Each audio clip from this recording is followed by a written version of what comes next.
Friday, October 27, 2017, HealthDay News. The old image of the pothead, who's too blissed out to make it in the bedroom, may need revising. New research contends that folks who frequently indulge in marijuana actually have better lives.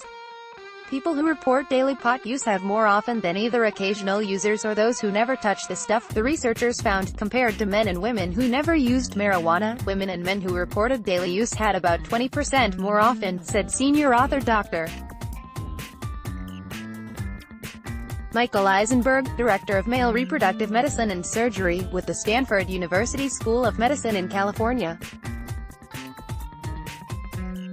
The findings contradict earlier assumptions by Eisenberg and others that pot use could be related to UAL problems.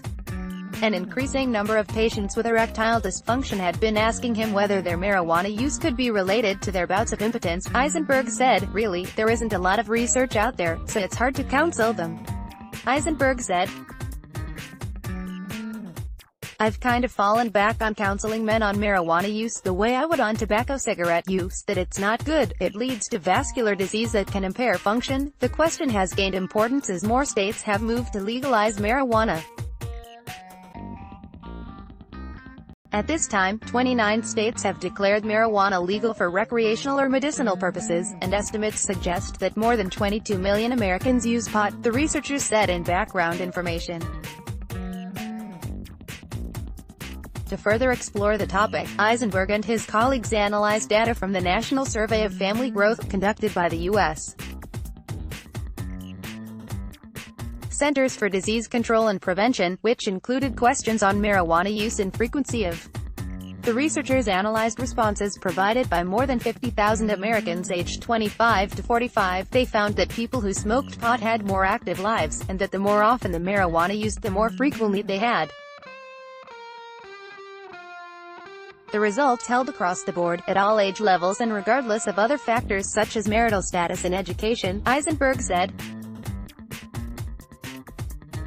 That seems to indicate that the association can't be explained away by saying that people with fewer inhibitions are likely to both smoke pot and engage frequently in. Eisenberg said, "Really, across the board in every group we evaluated, we saw the same association." Eisenberg said, although the study did not prove that pot use caused increased UAL activity, but animal studies have shown that stimulating the brain's cannabinoid receptors can lead to increased arousal and UAL behavior, Eisenberg said.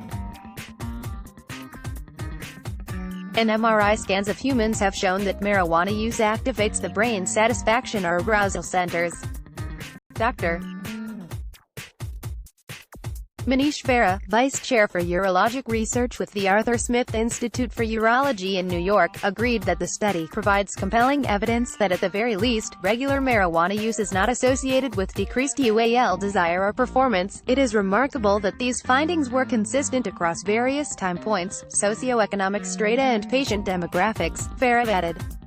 But Eisenberg said he wouldn't recommend marijuana as an aphrodisiac without further follow-up studies to confirm these findings. "I wouldn't counsel patients necessarily one way or the other based on this," Eisenberg said.